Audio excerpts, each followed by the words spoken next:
Get ready to get your questions answered by financial advisors.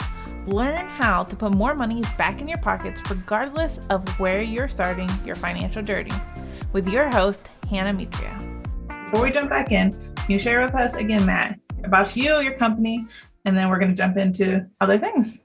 Yeah, sure. So again, it's Matt DiFrancesco. I've been in financial services for the last 16 years, and my focus has been with the small to mid-sized family business, kind of helping them to navigate all the intricacies of that business. And my particular focus now is in the automotive repair, automotive collision space, but I work with a number of different family businesses that are out there. So that's why I think this stuff is so important, because many times, many family businesses have never really thought beyond what's happening on the day-to-day basis. And these are really critical things because, life throws wrenches to you, and you need to be prepared for that to both not only protect yourself, but to protect your family and your business. So that's where I think a lot of these considerations come in.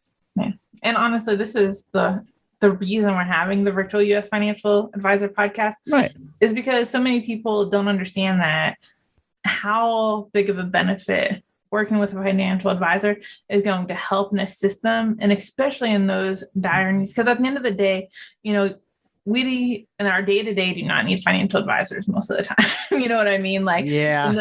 Paying our bills and doing those things like that.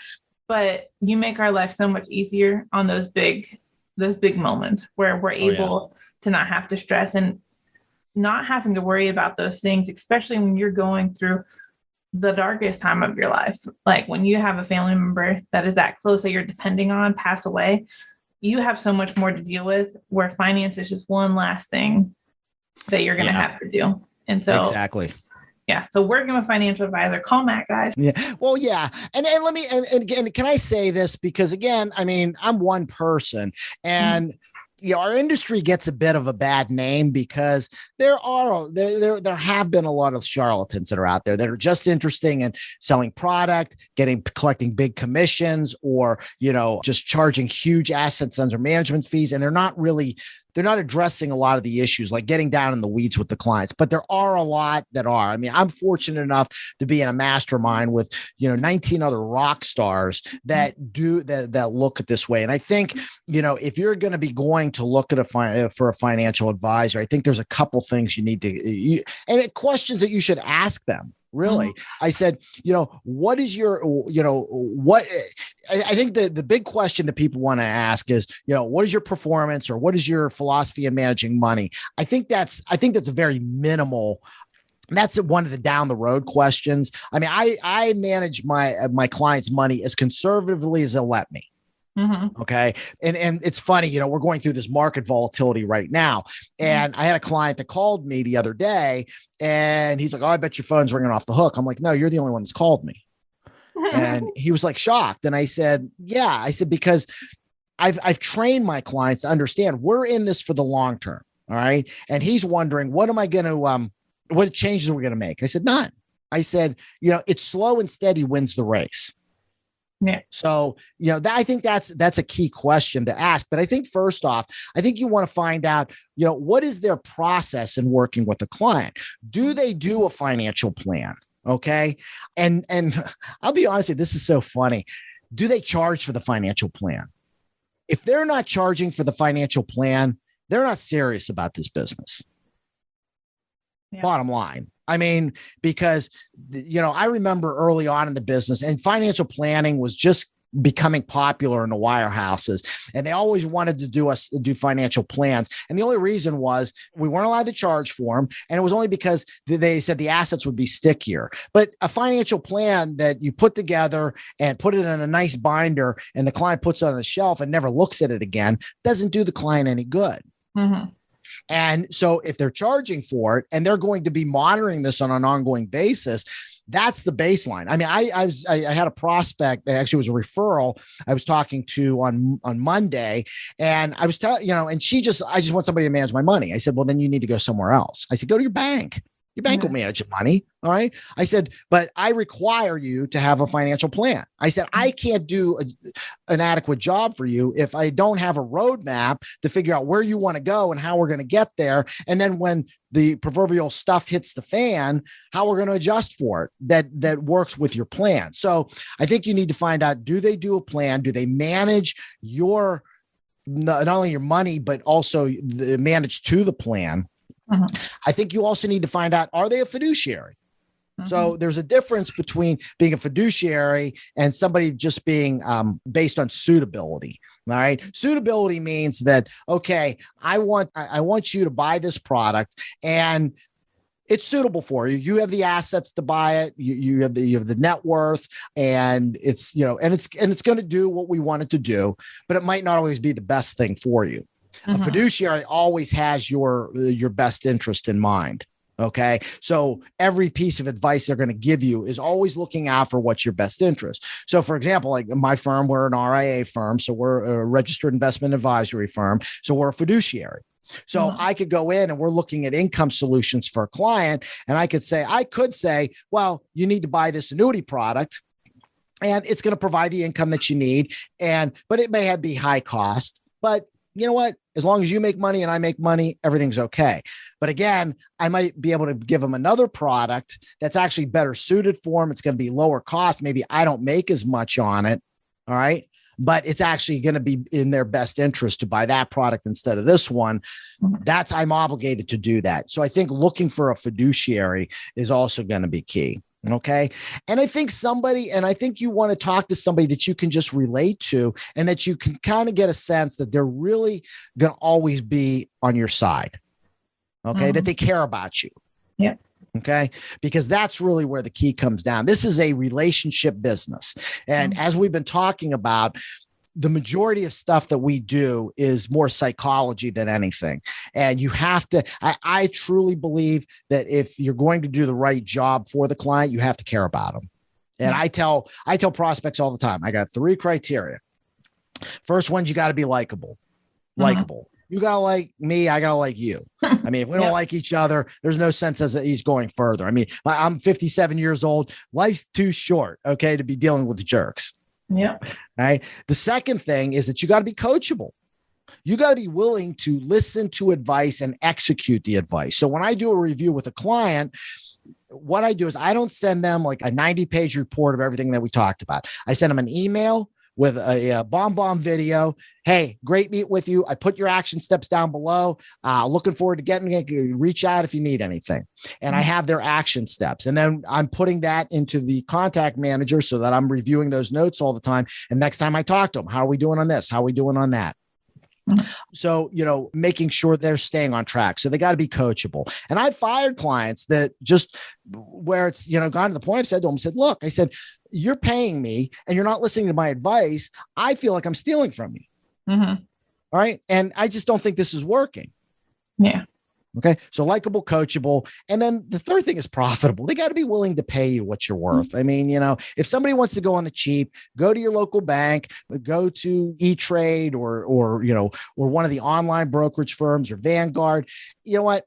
And you can do it yourself, or you can actually call an 800 number and talk to a person. It won't always be the same person. All right. But you'll go on the cheap and you could do that. But if you truly want somebody who's going to be in your corner and be that 411 when you need information and that 911 when you have an emergency, you got to be willing to pay them for it. Because you know what? Think about this. I mean, your CPA does your taxes once a year. Okay. Your attorney does maybe your estate plan once every 5 years. Okay. Your business attorney, maybe once a year. Your financial advisor is the guy who's directing all this stuff. And you're probably talking to him. Well, you should be talking to him 4 times or more a year.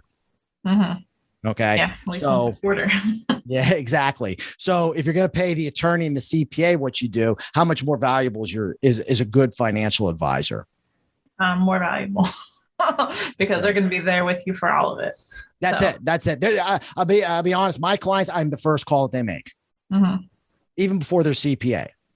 And actually the CPAs value that because they're not business people. They're numbers guys. And they like that they call me and then I call them and say, hey, we've got this situation. Let's work through it. Okay. And I work with the CPA and then I go back to the client. They don't have to deal with the client. Yeah. No, that's perfect. So I know like that was all such valuable information and I wrote it all down just because, those are questions that, whether we work with you, Matt, or if people are working with somebody else, they need to be talking to those things. And, I've heard of fiduciary before, and it's such a valuable thing to have a fiduciary, not just a financial advisor. Like when my husband was looking for people and he was like, hey, I like this guy. I was like, is he a fiduciary? He's like, I don't know. I was like, well, you have to find out before I sign any paperwork. I need to know that he has our best interest as well. But I really loved your whole likable, coachable, and profitable. And if any business owner is listening right now, those things should be for every business. You have to like the person. That person, if you're working with them, they have to be that process of working together, and then of course be profitable. I think, imposter syndrome comes in and we're like, oh, we'll just do this for free because, maybe it's not worth a value, but it's all worth a value. Yeah. And, just like you said, to pay for that financial plan, people might be thinking, well, I can get it for free. Why would I pay you to do it? Because you're going to be invested when I pay you to do it. If I'm just doing it for free, I'm filling in a template and just sending it off to you. And good luck. Yeah. Right. And then then usually they'll send it off to a paraplanner who just plugs the numbers in, who runs it. Okay, let's get the numbers to work, boom, and then spits it out. But there's no intricacies that are in there.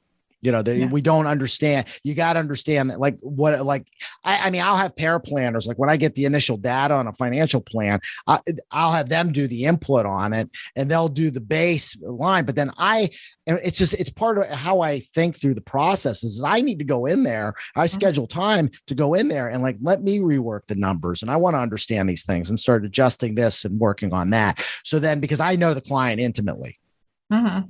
Yeah, that's why a computer doesn't know who we are and what our true needs are. A computer knows what the numbers are and, ones and zeros and where they should all align themselves. Yeah. So tell everybody real quick, though, just how can they reach out to you? So what's the best way for people to contact you if they want to do this assessment or if they just, want to have a conversation about getting you as their financial planner? How can they contact you, Matt? Well, probably the easiest way is go to my website, which is HighLiftFinancial.com. And when you go onto the homepage, up on the right-hand side, you'll see a Let's Talk button. You can just click on that. That actually gets on into my calendar. You can find a time that's convenient for you.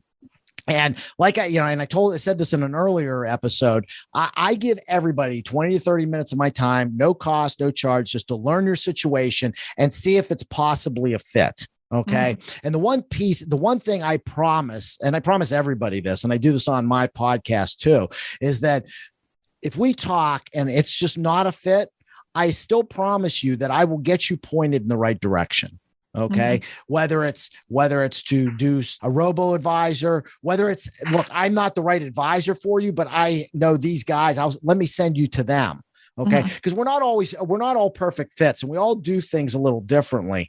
And I'm more than willing to do that because to me, it's about having the right fit. So, but go to the website, just click on Let's Talk, you get on my calendar, let's have a chat, and then we'll just see where things go from there. That's probably the best way to get a hold of me. Awesome. And we'll make sure to have the link to Matt's website, so HighLiftFinancial.com, on this post as well, so you can see it there. Also, his podcast is Your Business, Your Life. So Correct. If you want to listen to more of Matt, make sure you listen on iTunes, Spotify, all those exciting places you can find him on. That's right. That's right. Each person's financial plan is different. To take your financial assessment with Matt, go to HighLiftFinancial.com and click Let's Talk. We complete our financial assessment in the next episode, covering everything else from our financial plan, including asset protection, funding, and planning. Join us now. Thank you for joining us this week on the Virtual U.S. Financial Advisor podcast. Subscribe to the show on Apple Podcasts, Spotify, Stitcher, or via RSS so you'll never miss an episode. We'd love a rating on iTunes, or better yet, tell a friend about the show, which will help us grow as well. If you want to learn from any of our financial advisors, head over to our website, virtualusfinancialadvisor.com, to learn more about each financial advisor and connect with them personally. Be sure to tune in next week to get more advice from the expert financial advisors. See you on the next episode.